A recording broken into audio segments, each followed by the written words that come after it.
ঘরের মেয়ে, আপনাদের ঘরের মেয়ে, তাই আপনারা আমার পাশে যেভাবে আছেন, আপনাদের জন্য আপনাদের পাশে থাকা আমার কর্তব্য। ভারত মাতা কি জয় ভীম, জয় শ্রীরাম। আজকের এই বসিরহাটের আজকের এই সন্দেশকারী থেকে যে আন্দোলন বেরিয়েছিলেন, আজকে ওনাদের সেই আশীর্বাদ ছিলেন বলে আজকে ওনাদের হয়ে ওনারা আজকে সাহস জুগিয়েছিলেন বলে আমরা আজকে এই জায়গায় আসতে পেরেছি। আর আগামী দিন যেভাবে শিবু হাজরা, শেখ শাহজাহান, নতুন যোদ্ধাকে অ্যারেস্ট করিয়েছি, আমরা সকলে, আমরা মা বোন ভাইরা মিলে এখনো অব্দি যে টিএমসির গুন্ডা বাহিনীরা আজ অত্যাচার করে চলেছে, এই 2024-এ আজকে এই জুনের 1 তারিখে ভোট দিলে 4 তারিখে তোমার রেজাল্ট বেরোবে। টিএমসির গুন্ডারা ছুটে পালানোর কিন্তু পথ পাবে না ভাইরা। একটা কথা মাথায় রাখবেন, এই মানুষের ঘরে ঘরে যেভাবে গ্যাস সিলিন্ডার বাস্তবায়ন নাটক করে যেভাবে বোম মারছে, যেভাবে মানুষের দোকান বাড়ি জ্বালিয়ে দেওয়া হচ্ছে, ঘর থেকে শিশুদের তুলে নিয়ে তাদের যেভাবে অসম্মান করছেন, মায়েদেরকে রাতের অন্ধকারে বাইরে বেরোনোর অধিকার নেই, তার বাড়িতে গিয়ে তাকে অপহরণ করে নিয়ে গিয়ে তার সম্মান নষ্ট করে তাকে মেরে দেওয়ার চেষ্টা করছে। সেই তৃণমূলে সেই কর্মীদেরকেই বলছি, সাবধান হয়ে যান, আপনাদের সময় এসে গেছে। আর সেই সময় আমার এই জনসভা প্রত্যেকটা মা বোন ভাইয়েরা তার জবাব করে দেওয়ার জন্য প্রস্তুতি নিয়ে নিয়েছেন।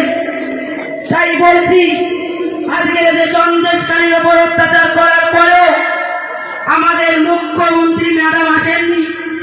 আমি ভুল করে ম্যাডামও বলে ফেললাম, ম্যাডাম বললাম, এখানে যারা বসেছে তারাই ম্যাডাম, সেই মা বোনেরাই ম্যাডাম। মুখ্যমন্ত্রীকে কি করে ম্যাডাম বলতে পারি? আজকে এই জনসভায় উপস্থিত সমস্ত ভাই মা বোনেদের ভোট চুরি করেই ম্যাডাম হয়েছে উনি। তাই ম্যাডাম এই জনসভায় উপস্থিত করে ম্যাডাম মুখ্যমন্ত্রী নন। যে গুন্ডা বাহিনী বুঝতে পারে যে শেখ শাহজাহানের মতন একটা অত্যাচারিত একটা দুষ্কৃতীকে বলে যে সে দুষ্টুমি করে ফেলেছে, সেই মুখ্যমন্ত্রীকে আমরা মুখ্যমন্ত্রী বলে মানি না। এই সন্দেশকারী আন্দোলন করা মা বোনেদের নামে যেভাবে মিথ্যে কেস দিয়ে দিয়ে তাদের জেল কাটিয়েছে, প্রত্যেকটার জবাব দেবো আমরা, প্রত্যেকটার শাস্তি দেবো। মুখ্যমন্ত্রী রেডি হয়ে থাকুক, মা বোনেরা প্রস্তুতি নিয়ে আছে তার জবাব দেওয়ার জন্য। আর যেভাবে এই মাম্পি দাসের নামে কেস দিয়েছিলেন, এই মাম্পি দাসের নামে যে ভিডিওগুলো আজকে তুলে ধরছেন, এগুলো সব মিথ্যে। যে মা বোনের আজকে টিএমসি যে নেতাদের কথা শুনেছে, এগুলো বলছে, সেগুলো পাও কথা, সেগুলো এই টিএমসি দাওতাবাজি চাল। আজকে যেগুলো বলছে ওনাদের ঘরে গিয়ে ভয় দেখিয়ে। আজকে দেখুন, এই নিয়তি মাইতি এও যেমন নিজের ইচ্ছায় গেছিলেন, একটা বয়স্ক আমার মার বয়সী, সেও আজকে টিএমসি নেতাদের কথা মতো কাজ করেছেন, কিন্তু উনি করতে চাননি, ওনাকে জোর করে করানো হয়েছিলেন। আর এই সাগরী দাস সেও সেই একইভাবে আজকে এই তৃণমূলের চক্রান্তে পা পড়ে গেছে। তার সন্তানদের উপরে যেভাবে আজকে তার বাপের বাড়ির ফ্যামিলির উপরে যেভাবে তৃণমূলের কুনজর পড়েছে, সে বাধ্যগত আজকে বলতে বাধ্য হয়েছে।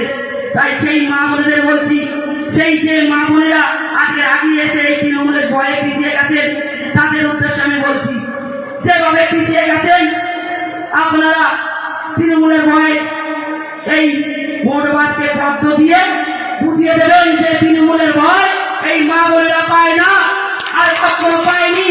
সন্দেশকারীর মা বোন আন্দোলন করছিল আর করবে, কেননা সন্দেশকারীর মা বোন হাতে ছেড়েনি।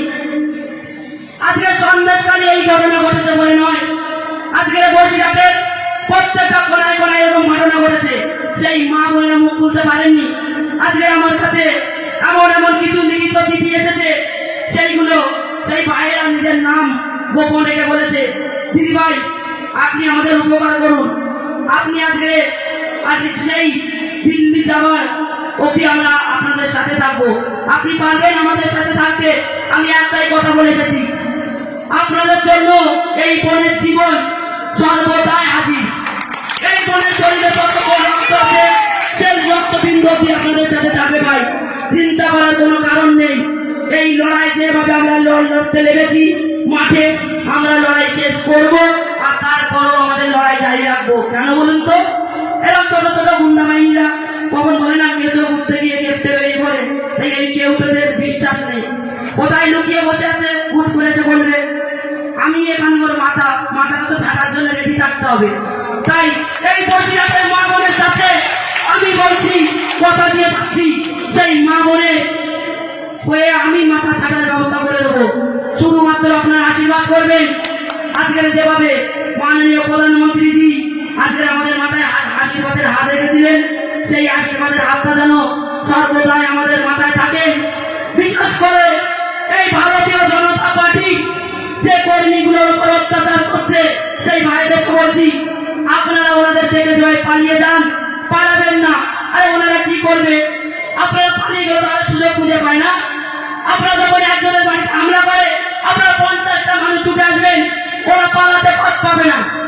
আমি বলছি আমার সেই ভাইদের, আমি বলছি ওনারা পথ পাবে না।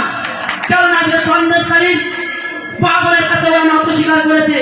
আজকে দিনের বেলা বেরোতে পারে না, রাতের অন্ধকারে বাইক নিয়ে বেরোচ্ছে। মা বোনেরা কি করেছেন জানেন? আগে ঝাঁটা ধরেছিলেন, এখন ধান কাটা ভোতা কাস্তি জমিতে বেড়ে নিয়েছে, কাস্তি গুলো ভোতা হয়ে গেছে। বলে ভোতা কাস্তি দিয়ে কোথাও আসতে বলো দিদি, আমরাও রেডি আছি। সন্দেশকারীর মা কি জিনিস চিনিয়ে দেবো। ওনারা মায়ের গর্ভে জন্ম হয়নি, আমার সন্দেশকারীর থেকে আমার মা বোনের আমাকে ফোন করে বলেছেন। তাই সেই কথা আমি বসিরহাটের প্রত্যেকটা মা বোনের মুখে শুনতে চাই। রাতের অন্ধকারে যারা আসবে আপনাদের মনে হয়তো নেই সেই ভোতা কাস্তি, কিন্তু আছে, মনের কাস্তি আছে। সেই কাস্তি দিয়ে কখন ছুটে পালা এই তৃণমূলের দুষ্কৃতীরা। আর মুখ্যমন্ত্রী আজকে যে টলমল করছেন, তাই বলছি মুখ্যমন্ত্রীর চেয়ার এমনি সরে গেছে। আর পিসি ভাইপো এই 2024-এ এই ভোটের পরে দেখবেন ওনারাও যাবেন। পিসি ভাইপো দুজনেই শেখ শাহজাহান দুষ্টু ছেলের সাথে দেশ কাটছে, টিয়াতে যাবেন। কথা দিন